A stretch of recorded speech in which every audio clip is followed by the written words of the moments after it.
Widowed rancher closed his heart until the new animal caretaker arrived and Robert William Thompson slammed the front door harder than he meant to, another candidate to turn away.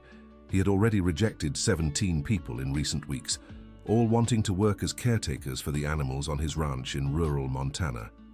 Then he saw the young woman with long black hair cradling an injured lamb against her chest. She wasn't there to ask for a job. She was there asking for help to save an animal. "Please, sir, I found him on the road. I think he was hit," the woman said, with an accent he couldn't place right away. Robert stood frozen on the porch, watching. She couldn't have been more than 25, wearing denim overalls over a plain white t-shirt, her eyes filled with genuine concern for the wounded lamb. "I'm not a vet," he grumbled. "I know, but I saw you have a big ranch. I thought maybe you'd know what to do." Something in her voice made him hesitate. It had been 3 years since he'd let anyone onto his property unless absolutely necessary. 3 years since Elizabeth had left him, alone with 200 head of cattle, 80 pigs, countless chickens, and a heart he swore would never open to anyone again. "Bring him here," he said finally, regretting it instantly. The young woman carefully climbed the porch steps. Robert could see the lamb had an injured hind leg, but nothing life-threatening. "It's just a sprain. He'll be fine in a few days," he said, already turning toward the door. "Thank you. Sir, you don't happen to need someone to take care of the animals, do you?" Robert stopped in the doorway. Slowly he turned. "You got experience?" "My grandmother had a small farm in Japan. I spent my childhood helping her care for animals." "You're Japanese?" "American, but my grandparents came from Japan. My name is Mei-Lin Chen." Robert studied her face. There was honesty in her eyes, but something else too, a quiet determination that intrigued him against his will. "The work is hard. I'm up at 5 in the morning. I don't tolerate laziness or carelessness." "I understand. And one more thing," he said, hardening his voice. "No personal talk. This is strictly work. You take care of the animals, you get paid, and that's it." Mei-Lin nodded. "When can I start?" "Tomorrow, 5 a.m. sharp." Dear listener, if you're enjoying the story, don't forget to like and subscribe to the channel. It helps us a lot as we're just starting out. Now, continuing. The next day, Robert walked down to the barn expecting to find his new hire late or regretful. Instead, he found her reorganizing the feed buckets in a completely different way. She had sorted everything by animal type and feeding time, with handwritten labels in Japanese and English. "What are you doing?" he asked, feeling irritation rise in his chest. "Organizing to make the work easier. My grandmother taught me that order is the foundation of everything." "I didn't ask you to change anything. It's been this way for years and it's always worked." Mei-Lin stopped what she was doing and looked at him. "I'm sorry. I thought it would help. Put everything back the way it was." She began undoing her system in silence. Robert watched for a few minutes, an odd knot forming in his stomach. The truth was, her method made sense. It was even more efficient. But Elizabeth had always arranged the buckets a certain way, and he couldn't bear the thought of changing something she had set in place. "Keep it," he muttered, walking out of the barn angrier at himself than at her. For the first few weeks, Mei-Lin worked in silence. She arrived promptly at 5 in the morning, cared for the animals with a gentleness Robert had never seen before, and left at the end of the day without trying to strike up a conversation. But the animals reacted differently to her. The cows calmed in her presence, the pigs stopped running away when she approached, and even the wildest horse on the ranch, a stallion named Thunder, who only obeyed Robert, allowed her to brush him. One afternoon, Robert received a call from his daughter Jennifer, who lived in Denver.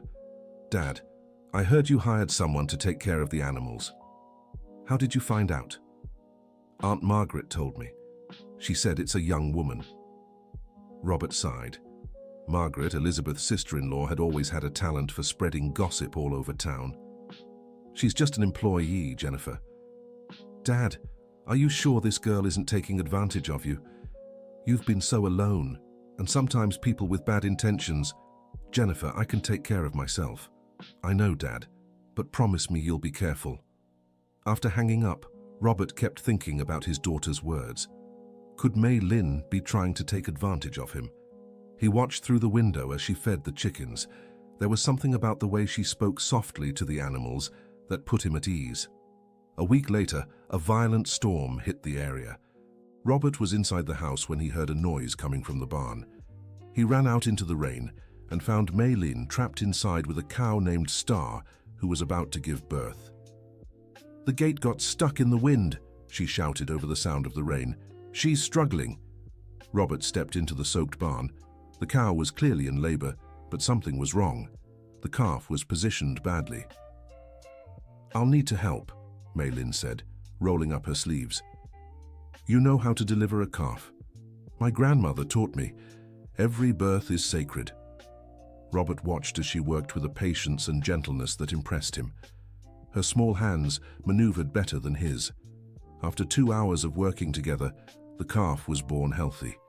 "Thank you," Robert said, looking at her for the first time with something close to respect. "It was my pleasure to help." They stood for a few minutes, watching the cow lick her newborn. The storm still raged outside, but inside the barn there was an odd peace. "Did your grandmother really live in Japan?" Robert asked, momentarily forgetting his rule against asking personal questions. "Yes. She came to the United States at 20 all alone. Built a life here from nothing." "That must have been hard." "It was. But she always said life doesn't ask if we're ready for challenges. They just come." Robert felt something stir in his chest. It had been a long time since he'd talked about meaningful things with anyone. "And your parents?" Mei Lin hesitated before answering. "They passed when I was a teenager. A car accident. My grandmother raised me after that." "I'm sorry." "Thank you. She always taught me that the people we love never really leave. They stay in the lessons they leave behind, and the love we build." Robert fell silent. Those words echoed in his mind for the rest of the night. The next morning he went down to the barn and found Mei Lin whispering to the newborn calf as she bottle-fed him. "What are you going to name him?" Robert asked. "Miracle," she answered without hesitation, "because he was born on a stormy night and brought hope." From that day on, something shifted between them. Robert still kept his distance, but he began watching Mei Lin more closely.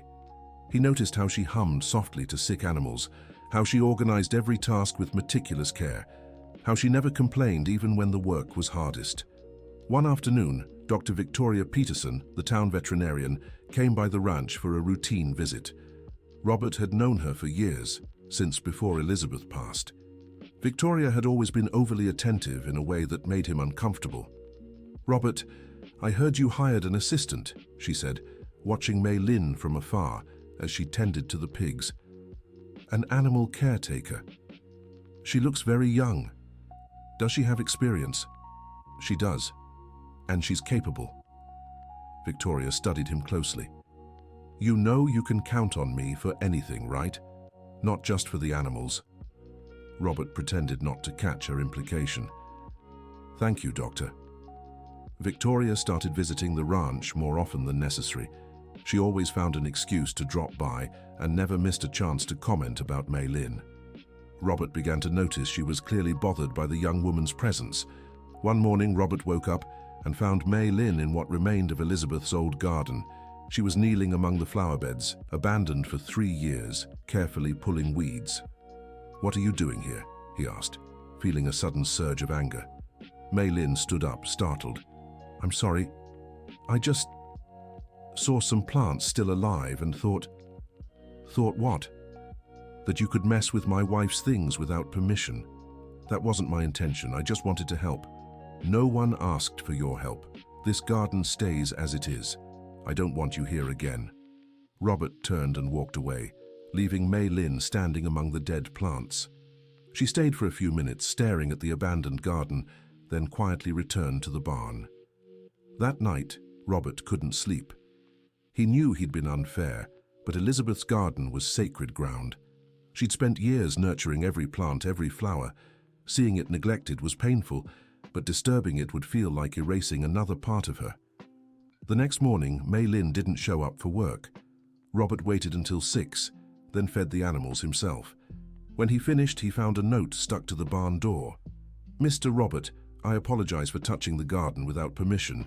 I never meant to disrespect your wife's memory. I think it's best if I find another job. Thank you for the opportunity. Mei Lin. Robert crumpled the paper and threw it away. Then he stood there watching the animals. They seemed restless, searching for her. Dear listener, if you're enjoying the story, please take a moment to like and especially subscribe to the channel. It helps us a lot as we're just starting out. Now, back to the story. 3 days passed. Robert tended to the animals alone, but something felt off. The cows gave less milk, the pigs ate less, and Thunder, the stallion, outright refused to leave the stable. On the 4th day, Jennifer showed up for a surprise visit. Dad, what's going on here? The animals all seem strange. They're fine. Jennifer watched the livestock for a few minutes. Where's that girl you hired? Aunt Margaret said she disappeared. She quit. Why? Robert didn't answer. Jennifer knew him too well to accept evasion. Dad, what did you do? Nothing. She stuck her nose where it didn't belong. Jennifer sighed. Dad, did you fight with her over Mum's garden? Robert looked at his daughter, surprised. How did you? Because I know you, and because it's time you stopped turning everything Mom touched into a museum. Jennifer, Dad, Mom wouldn't want you living like this, isolated, alone, turning the ranch into a mausoleum. That night, Robert went to Mrs. Rose's boarding house, where Mei Lin was staying. He found the backyard transformed into a makeshift shelter. There were 3 stray dogs, 2 injured cats, and several scrawny chickens she was feeding with her own money. Mrs. Rose said I could use the yard, Mei Lin explained when she saw him. They're animals I found around town. No one wanted to take care of them. Robert watched how she treated each animal with the same tenderness she showed to those on the ranch. Why do you do this? Because they need it. And because that's what my grandmother taught me. She always said animals can sense when someone's heart is closed or open. And mine? How is it? Mei Lin looked at him for a long moment. Your heart isn't closed, Mr. Robert, it's wounded. That's different. Robert felt his chest tighten. I want you to come back to work at the ranch. I'm not sure that's a good idea. The animals miss you, especially Thunder. And you? The question caught him off guard. Robert was silent for a few seconds. Me too. Mei Lin returned the next day, but set one condition. She would stay only 3 more months, just enough time to find and train another caretaker. Robert agreed, though something inside him screamed that he never wanted her to leave. During those weeks, a subtle change began to take place. Robert allowed himself longer conversations with Mei Lin, especially while tending to sick animals. She told him stories about her grandmother in Japan, and he, little by little, began to speak about Elizabeth. She loved plants, he said one day as they repaired a fence. She'd spend hours in the garden, said every flower had its own personality. She must have been a special person.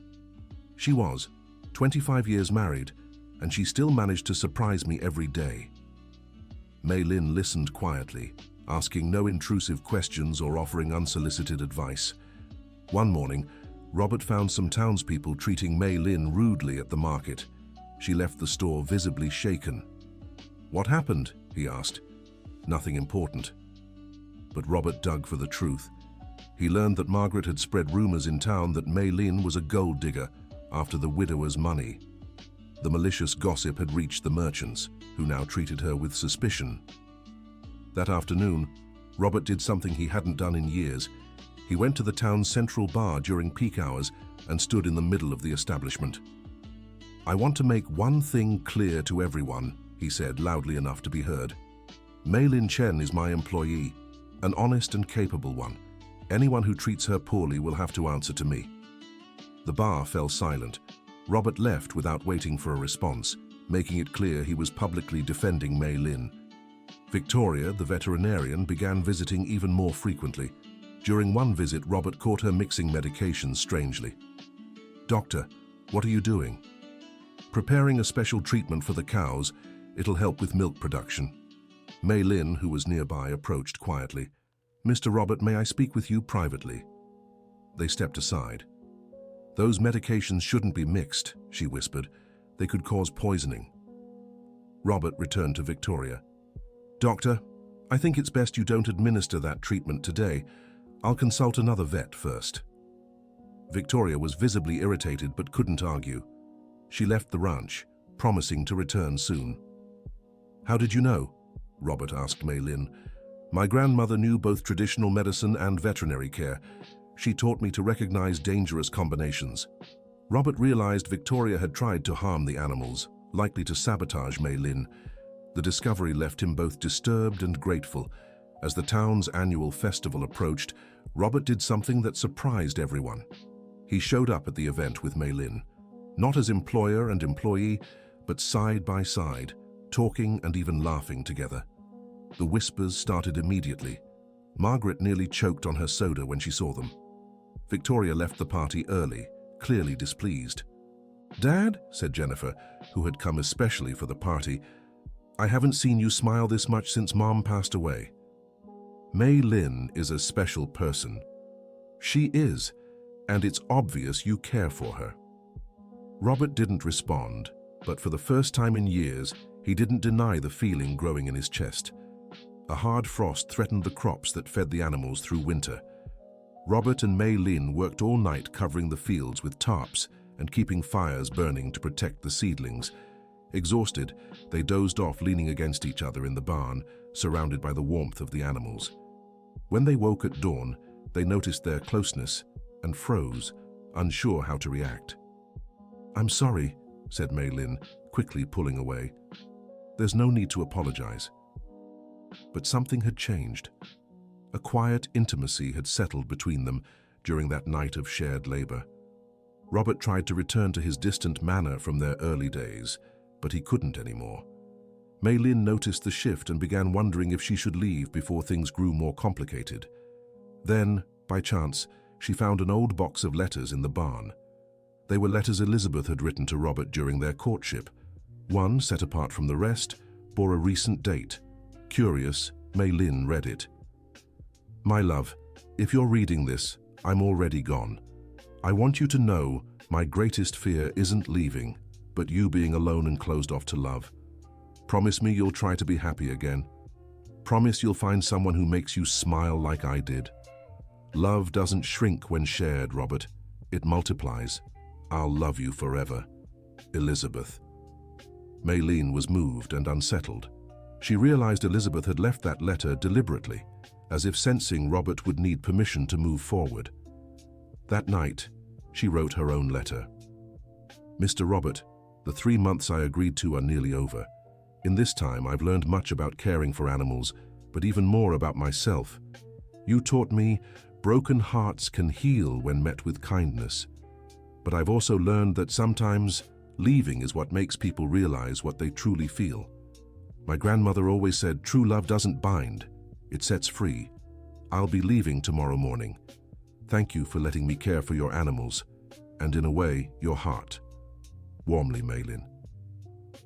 Robert found the letter the next morning, pinned to the barn door. When he finished reading, he rushed to Miss Rose's boarding house, but he was too late. The bus had left 15 minutes earlier. He stood at the station clutching the letter, feeling an emptiness he hadn't known since Elizabeth's passing. The following days were bleak. The animals fell into a visible depression. Thunder refused to eat. The cows' milk production dropped sharply. Even the hens laid fewer eggs. Robert kept up the routine, but the farm had lost something essential. It wasn't just Mei Lin's work they missed. It was her energy, her gentle care, how she turned every chore into an act of love. Jennifer visited a week later and found her father worn down. "Dad, you look awful, and so do the animals. They'll adjust." "No, they won't, and neither will you. Why don't you go after her?" "After who?" "Dad, for heaven's sake, Mei Lin. She chose to leave. Because you gave her no reason to stay." Jennifer studied him for a moment. "You know what? I'll go after her myself." And she did. Without telling Robert, Jennifer learned Mei Lin had returned to Burlington, where her grandmother lived. She called dozens of Chens before finding the right number. "Hello, Mei Lin. It's Jennifer.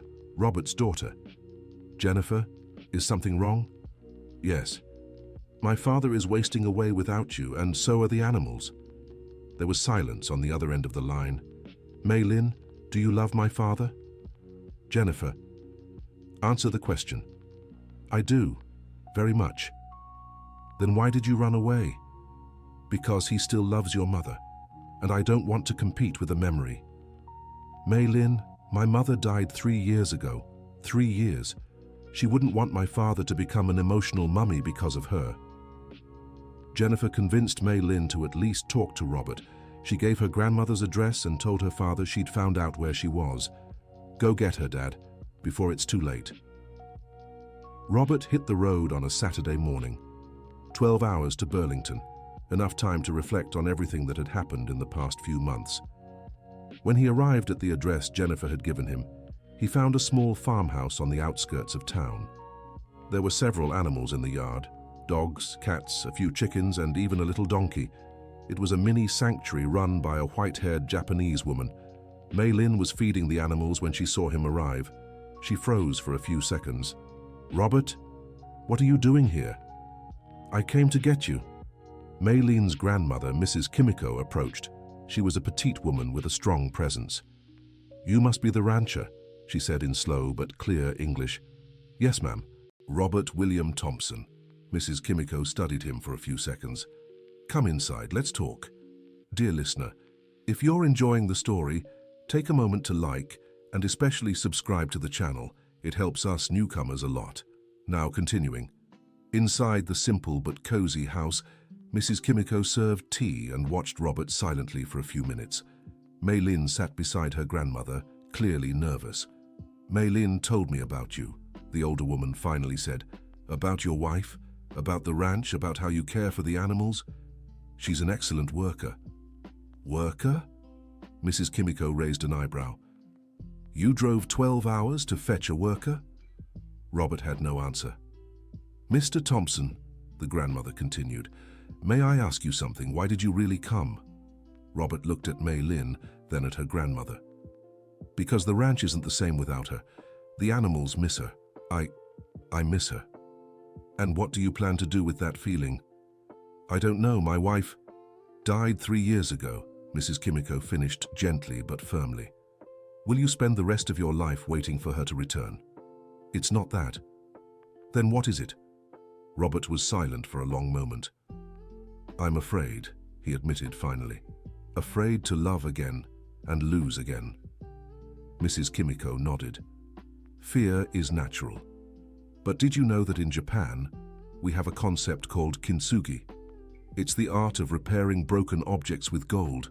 The object becomes more beautiful after being broken and mended than it was before. I don't understand. Hearts can also be repaired with gold. The gold of new love doesn't erase the cracks of the old. It makes them part of the beauty. Robert looked at Mei-Lin.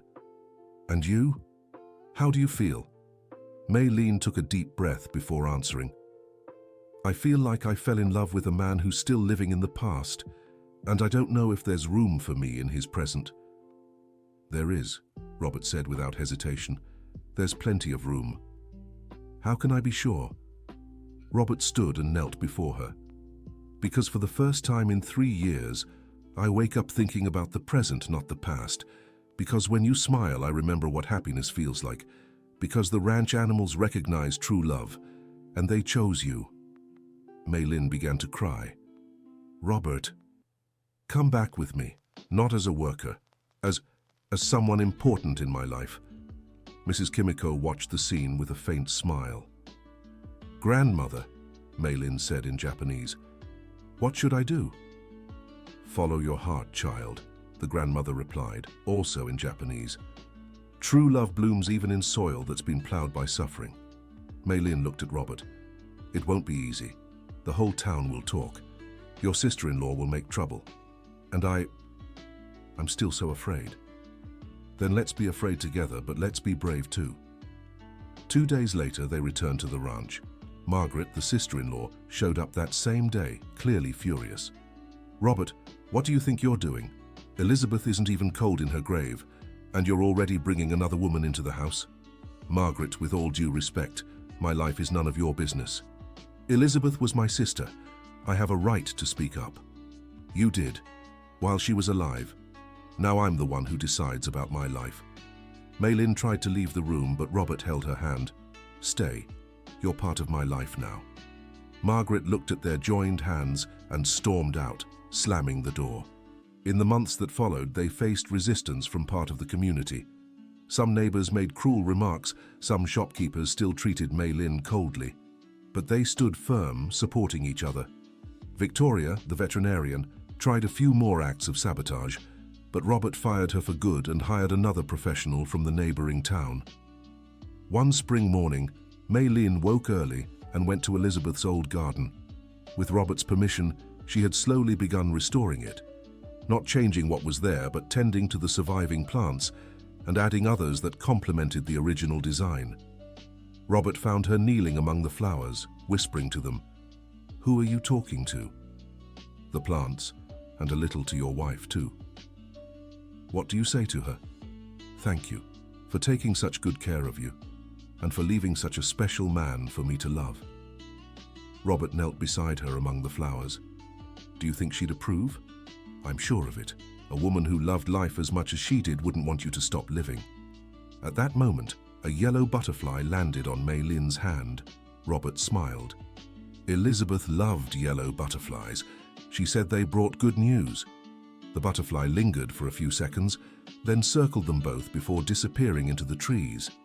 Jennifer arrived for lunch and found them working together in the garden. "Dad, I've never seen you so happy." "I am happy, sweetheart. Truly happy." Jennifer stepped closer to Maylin. "Thank you," she said softly, "for bringing my father back to us. He was never gone, just hidden for a while." A year later, on a spring morning when the garden was in full bloom and fragrant, Robert woke with a decision made. He went downstairs to the kitchen, where Maylin was making breakfast for them and the special animals now living on the ranch. "Maylin." "Hi, breakfast is almost ready." "Before breakfast, there's something I need to say." She turned, hearing something different in his voice. Robert knelt in the middle of the kitchen and pulled a small box from his pocket. "Maylin Chen, will you marry me?" The spoon she was holding clattered to the floor. "Robert, I know it might seem fast to some, but to me, every day with you feels too short. I want to build a life together. I want the animals to have you forever. I want to wake up beside you for the next 50 years. Maylin knelt in front of him, cupping his face in her hands. "Yes, yes, I will." The wedding took place 6 months later in the restored garden. Jennifer was the maid of honor. Mrs. Kimiko came all the way from rural Burlington, and even some neighbors who had once resisted showed up to celebrate. During the ceremony, a yellow butterfly landed on Maylin's bouquet and stayed there throughout the vows like a silent blessing. Thunder, the stallion, was decked in white ribbons and served as a special page, carrying the rings in a small basket tied to his saddle. When the officiant asked if there was any reason the marriage should not proceed, Margaret stood up in the audience. Everyone held their breath. She began, then stopped and looked at Robert and Maylin. "I'm sorry. Elizabeth always wanted you to be happy, Robert, and it's obvious you are happy with Maylin. Be happy." It was the reconciliation no one expected. After the ceremony, as guests celebrated, Robert and Maylin walked to the barn where it had all begun. "You know what I've learned?" Robert said. "What?" "That the heart has infinite space. Loving you didn't diminish the love I feel for Elizabeth. It just added a new way to love." "Your grandmother would call that emotional kintsugi," Maylin replied. "Cracks repaired with gold." They stood watching the animals peacefully grazing in the pasture. Miracle, the calf born during the stormy night, was now big and strong. "And now?" Maylin asked. "Now we'll take care of the animals, the garden, and each other. We'll build our story." As the sun set behind the mountains, Robert and Maylin walked home hand in hand. The ranch, once a place of isolation and pain, had become a home full of life and hope. On the kitchen table, they found a card left by Jennifer. "To the most beautiful couple in the world, May your story be just the beginning of many more happy ones.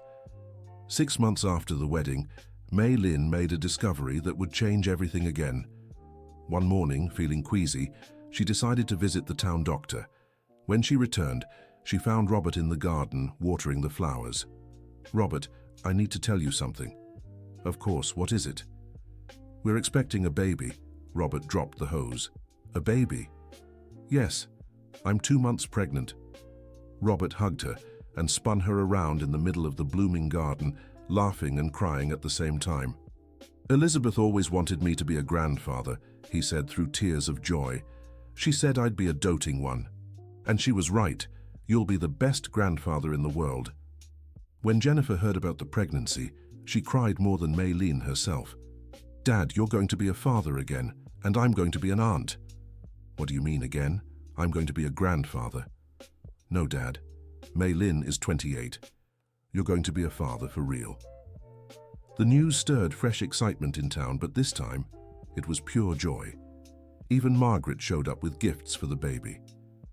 "A child is always a blessing," she told Mei Lin, "and this baby will be lucky to grow up on a ranch full of love." Mrs. Kimiko came to stay for 2 months to help with preparations. She and Robert developed a special friendship, communicating in a mix of English, Japanese, and gestures only they understood. "You are a good man," she told Robert one day. "Mei Lin chose well. I'm the one who chose well. She saved my life without even knowing it." The baby was born on an autumn morning, when the garden leaves were golden and the air smelled of late blooming flowers. It was a boy named Kai Robert, Kai in honor of Mei Lin's grandfather, Robert in honor of his father. The day they brought the baby home, all the ranch animals gathered spontaneously in the yard, as if they knew something special was happening. Thunder, now 15 and calmer, approached the baby carriage gently and snorted softly, as if offering greetings. "He's approving the new family member," Mei Lin said, laughing. Robert held his son in his arms and introduced him to each animal, one by one. "This is your kingdom, little Kai. They'll all take care of you." 5 years passed. Kai grew up running among the animals, speaking English with his father, Japanese with his great-grandmother Kimiko, who decided to move to the ranch permanently, and his own language with the animals. The ranch flourished like never before. The combination of Robert's traditional methods with Mei Lin's Eastern techniques created a successful model that caught the attention of other ranchers in the area. They began offering courses on sustainable animal management, always emphasizing the importance of kindness and respect in caring for the animals. Jennifer got married and gave birth to a girl, Emily, who became Kai's inseparable companion. The 2 children turned the ranch into a permanent playground. One afternoon, as he watched the children playing in the garden, now a splendor of colors and scents, Robert sat beside his wife on the porch. "Do you believe in destiny?" he asked. "I believe some people are born to find each other," Mei Lin replied. "You, me, the animals, even the plants in the garden. Everything was waiting to come together as this family. Even with all the hardships, especially because of the hardships, they taught us to value what we've built together." At that moment, a yellow butterfly landed on the porch railing right between them. "I think Elizabeth agrees," Robert said, smiling. "I'm sure she does. And you know what else? I think she and my grandmother must be talking somewhere, planning the next surprises for our family." Mrs. Kimiko, now 85 but still active, appeared on the porch carrying a tray of tea. "What are you two talking about?" "Destiny, Grandma," Mei Lin answered. "Oh, destiny, nonsense. Destiny is what we build with our own hands. You two built a beautiful story because you had the courage to love despite fear." "And now," Robert asked, "what do we build now?" The answer came in the form of Kai's joyful shout as he discovered a nest of baby birds in the garden. "Now you teach the children to build their own stories," Mrs. Kimiko said, smiling. As the sun set that day, painting the sky orange and rose, Robert and Mei Lin stayed on the porch watching the ranch. The animals grazed peacefully, the children played among the flowers, and Mrs. Kimiko hummed a Japanese song in the kitchen. "Thank you," Robert said suddenly. "For what?" "For showing up at my door with an injured lamb. for reorganizing my feed buckets, for tending my garden, for teaching my heart to love again. Thank you, Maylin replied, for giving me a family when I thought I'd be alone forever, for teaching me that broken hearts can heal when they find the right care. They fell silent, watching the stars appear in the dark sky. Kai dozed in his mother's arms, and Emily curled up in her grandfather's lap. You know what I love most about this story? Maylin whispered. What? That it doesn't end. Every day is a new chapter. Robert kissed his wife's forehead, then his son's. Then let's write the next chapter tomorrow, at 5 in the morning as always. As always, Maylin agreed, smiling. And as the ranch slept under the starry sky, the family born from wounded yet courageous hearts prepared for another day of love, work, and joy among the animals that had brought them together from the very first meeting. End of story. Now tell me, what did you think of this love story born among the animals of a Montana ranch? Do you believe love can truly heal broken hearts? Share your thoughts in the comments. Have you lived a similar story or know someone who found love when they least expected it? And don't forget to like and subscribe so you won't miss more heartwarming stories that will touch your soul.